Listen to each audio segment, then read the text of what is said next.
Hello everyone, welcome to advanced astrology by MV. और जैसा कि आप देख पा रहे हैं, आज इस वीडियो में हम बात करेंगे 3 accurate techniques to predict dual marriage. यानी आपकी कुंडली में 2 शादियों के योग है या नहीं।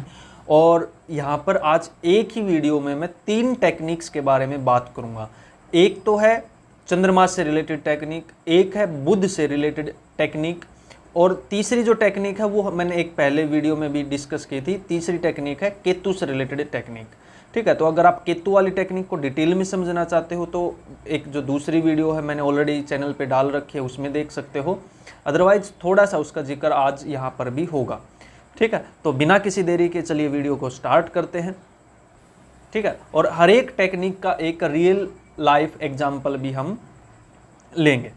तो देखिए, टेक्निक बड़ी सिंपल है। आपको ये वीडियो समझ आने के लिए सबसे पहले मैं आपको बता दूं कि आपको बेसिक एस्ट्रोलॉजी आनी चाहिए। ठीक है, जो बेसिक कारक तत्व है, हाउसेस के बेसिक कारक तत्व है, प्लैनेट्स के, वो सब आपको पता होना चाहिए। और D1 और D9 दोनों कैसे देखते हैं उसका थोड़ा सा बेसिक आइडिया आपको होना चाहिए, तभी आपको ये वीडियो समझ आएगी। अदरवाइज आप परेशान हो जाओगे, हो सकता है आपको समझ ना आए। तो चलिए हम स्टार्ट करते हैं। तो सबसे पहले मैं डिस्कस कर लेता हूं मरकरी वाली, जो बुध वाली जो टेक्निक है। हालांकि देखिए, किसी भी कुंडली में कोई भी इवेंट 1 या 2 प्लैनेट की वजह से नहीं होता। कम से कम 3-4 प्लैनेट लगते हैं, 3-4 हाउस लगते हैं, D1 लगता है, D9 लगता है, स्पेशली शादी में। तो मेरी आपसे रिक्वेस्ट है कि अगर आपको एस्ट्रोलॉजी थोड़ी सी कम आती है तो सिर्फ और सिर्फ उसका D1 देख के उसको 2 शादियों का मत बोल देना, क्योंकि शादी एक बहुत ज़्यादा इम्पोर्टेंट पार्ट होता है हमारी लाइफ का। तो कभी भी हमें ऐसे किसी के इमोशंस के साथ या फिर उसको ऐसे डरा कर उसके साथ कुछ भी ऐसा कुछ नहीं करना चाहिए। तो अगर आप डैम श्योर हो, बिल्कुल 101% श्योर हो, तभी कोई प्रेडिक्शन देनी चाहिए हमें, मेरा तो ये मानना है। तो चलिए यहाँ पे हम स्टार्ट करते हैं बुध की टेक्निक से।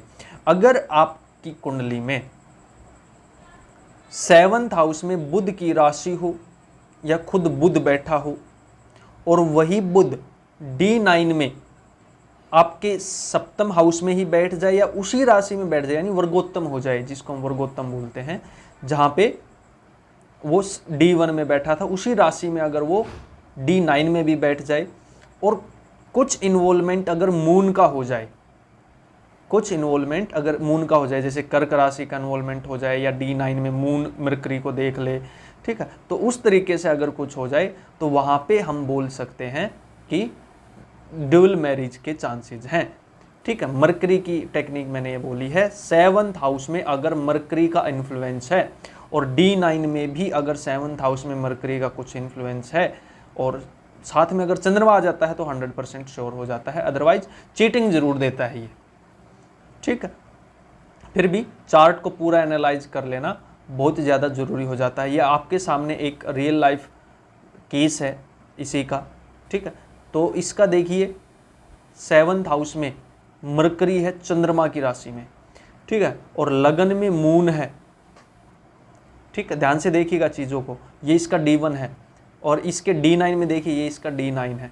तो D9 में क्या कंडीशन बन रही है, 7th हाउस में वही मरकरी है और लगन में भी मून है। और अगर आप ध्यान से देखोगे ना तो एक्सचेंज है, राशियों का एक्सचेंज है। D1 में देखिए मरकरी कर्क राशि में है, मून कैप्रिकॉर्न में है, यानी जो बुध है वो कर्क राशि में है, चंद्रमा है आपका कैप्रिकॉर्न मकर राशि में है। और D9 में देखिए उल्टा हो गया, मरकरी तो आ गया कैप्रिकॉर्न में, बुध आ गया मकर राशि में, और मून चंद्रमा आ गया कर्क राशि में, एक्सचेंज हो गया।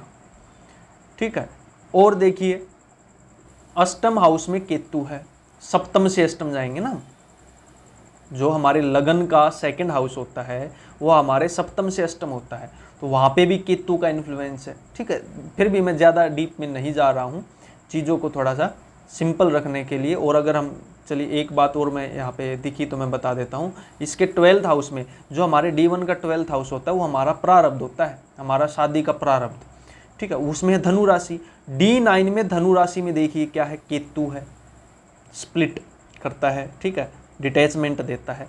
तो या तो इसकी 2 शादी होंगी इस जातक की 2 शादी डेफिनेटली होंगी, और अगर बाई चांस नहीं भी होती हैं तो नर्क समान होगी इसकी ज़िंदगी, चीटिंग देगा और पता चलेगा इसको, इसका हस्बैंड, इस फीमेल चार्ट है, इसका हस्बैंड इसके साथ चीटिंग करेगा और इसको पता भी चलेगा। तो या तो फिर इसके ऊपर बात आएगी कि इसको स्टेप लेना है या झेलना है, यानी अलग होने का स्टेप लेना है या पूरी लाइफ इसी को झेलना है, फिर वो इसके ऊपर डिपेंड करेगा। क्योंकि इसका सेकंड हाउस जो इसका ससुराल का है, अष्टम हाउस, सिंह राशि में राहु है, ठीक है, सप्तम से सेकंड पड़ता है ना, ये अष्टम हाउस से हम अपनी ससुराल पक्ष को देखते हैं, तो परेशानी है, ठीक है, परेशानी अलग से झलक रही है। तो ये है एक टेक्निक और एक एग्जाम्पल। जल्दी से हम दूसरी टेक्निक और दूसरा एग्जाम्पल भी ले लेते हैं। जो दूसरी टेक्निक और दूसरा एग्जाम्पल है वो है मून से रिलेटेड, क्योंकि मून फ्लक्चुएशन को दिखाता है। अगर आपके सप्तम हाउस में, 12th हाउस में, या फिर आपका सप्तमेश मून के प्रभाव में है, D1 में भी और D9 में भी, अगर मून प्रोमिनेंट बन रहा है आपका सप्तमेश या द्वादश भाव में, सप्तम भाव में, द्वादश भाव में या सप्तमेश ऐसा कुछ बन रहा है, D1 में भी और D9 में भी, अगर मून का बहुत ज़्यादा रोल आ रहा है तो वहाँ पे भी आपको ड्यूल मैरिज देखने को मिलती है, 101% मिलती है। तो ये आपके सामने जो एक चार्ट है इस पे देखिए, सप्तमेश इसका शुक्र है। एक तो सप्तमेश शुक्र खुद से अष्टम भाव में बैठ गया, सेकंड हाउस में। जब यहाँ से हम काउंट करेंगे तो ये 8th हाउस पड़ेगा, सप्तम से अष्टम, ठीक है। एक तो सप्तमेश जब खुद से अष्टम भाव में जाता है परेशानी क्रिएट कर देता है। ऊपर से देखिए यहाँ पे, ये देखिए मून है, साथ में मून है, यानी सप्तमेश मून के प्रभाव में है, चंद्रमा के प्रभाव में है, और राहु भी है साथ में, ठीक है, राहु भी है साथ में, मार्स भी है साथ में। लड़ाई झगड़ा बहुत ज़्यादा देता है, क्योंकि सप्तमेश राहु, मार्स और मून के, ये तो अलग से बिल्कुल मतलब सिंपल चार्ट में इसको बोल सकता हूँ शादी के लिए, क्योंकि सप्तमेश किस किस के प्रभाव में चला गया, अष्टम भाव में चला गया, मून के प्रभाव में चला गया, राहु और मार्स के साथ चला गया, ठीक है। और D9 में देखिए, D9 में देखिए, एक तो सप्तम सूर्य आ गया, गर्मा गर्मी का माहौल, दूसरा मून देख रहा है, मून देख रहा है सप्तम हाउस को, ठीक है। तो यहाँ से हम इजीली प्रेडिक्ट कर सकते हैं ड्यूल मैरिज। और देखिए इसका सप्तम हाउस यहाँ पे था वृष राशि, टोरस साइन, ठीक है। D9 में टोरस में, वृष राशि में कौन बैठा है, सैटर्न बैठा है, और वो सप्तम से 12th हाउस में चला गया है, परेशानी ही परेशानी है, ठीक है। और देखिए इसका जो 12th हाउस का स्वामी है वो भी शुक्र बन रहा है, ठीक है। तो या तो 12th हाउस में जो प्लेनेट बैठे हैं उनसे देखें हम, अगर 12th हाउस खाली है तो उसका स्वामी देखेंगे कहाँ गया, उसका स्वामी खुद शुक्र है, वो फिर से राहु, मार्स, इनके मून, इनके प्रभाव में चला गया। तो इस जातक की भी 2 शादियाँ होंगी, एक में सेपरेशन हो चुका है, दूसरी शादी अभी आगे देखते हैं, उसके लिए अलग वीडियो देखेंगे कि सेकंड मैरिज कब होगी, तो उसके लिए अलग से वीडियो लेकर आएंगे, ठीक है, उसमें डिस्कस करेंगे सेकंड मैरिज का, ठीक है। तो ये थी आपके सामने सेकंड टेक्निक, ठीक है। हो सकता है मैं आज थोड़ा सा जल्दी में वीडियो बना रहा हूँ, आपको थोड़ा सा जल्दबाजी लग रही हो, रीज़न ये है कि 3 टेक्निक हैं, तो आप बोर ना हो जाओ या फिर किसी वजह से आपको ये ना लगे कि बार बार चीज़ें रिपीट हो रही हैं, इसलिए मैं थोड़ा सा फास्ट चल रहा हूँ। तो आप अगर कोई डाउट है तो कमेंट सेक्शन में आप मेरे से पूछ सकते हो। जो थर्ड टेक्निक है, जिस पे कि ऑलरेडी एक वीडियो मैं बना चुका हूँ, केतु वाली टेक्निक, सिंपल टेक्निक है। सप्तमेश देखो, सप्तम घर देखो, 12th घर देखो, सेकंड हाउस देखो, सप्तमेश देखो, अगर वो केतु के प्रभाव में है 99% 2 शादियाँ होती हैं, कई बार 3 भी दे देता है, क्योंकि केतु 3 को रिप्रेजेंट करता है, ठीक है। लेकिन सेकंड मैरिज चल जाती है, इंडिया है इसलिए थोड़ा सा सेकंड मैरिज तक ही चीज़ें रहती हैं। सेकंड मैरिज हो सकता है उतनी खुशनुमा ना रहे, सप्तमेश शुक्र, एक तो वही खुद से अष्टम में चला गया, साथ में बैठे हैं केतु महाराज। ठीक है, परेशानी है, सेपरेशन है। D9 देखिए, सप्तम हाउस में केतु है। ठीक है, सप्तम हाउस में केतु है, सूर्य है लगन में, गर्मा गर्मी का माहौल है।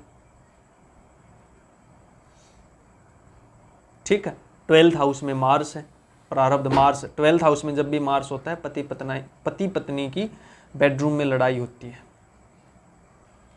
ठीक है, तो इस जातक की भी 2 शादियां हुई हैं, मेरे वेल नोन हैं ये। और ये एग्जाम्पल मैंने पिछली वीडियो में भी आपके सामने डिटेल में डिस्कस किया है, इसलिए मैं ज़्यादा इस पर टाइम वेस्ट नहीं करूँगा। तो उम्मीद करता हूँ आपको जो ये वीडियो है समझ आई होगी। ठीक है, तो आज के लिए इतना ही। और वीडियोज़ के लिए चैनल को सब्सक्राइब कीजिए। अगर आपकी कोई कंसल्टेशन है तो वो आप मेरे से कर सकते हो दिए गए नंबर पर, या फिर अगर आप कोर्स सीखना चाहते हो तो 2 साल का मेरा कोर्स चल रहा है एडवांस्ड एस्ट्रोलॉजी का, तो वो आप देख सकते हो, उसको परचेज कर सकते हो। दिए गए नंबर पर आप मेरे से कोर्स की डिटेल्स पूछ सकते हो। 1-1 घंटे की क्लासेज होती हैं, 2 साल का कोर्स है। 2-4 10 दिन 20 दिन में कोई एस्ट्रोलॉजर नहीं बनता, आपको कम से कम 2 साल ढंग से प्रैक्टिस करनी पड़ती है, सीखना पड़ता है, तब जाकर आप एक ढंग के एस्ट्रोलॉजर बन पाते हो। तो आज के लिए इतना ही, थैंक यू।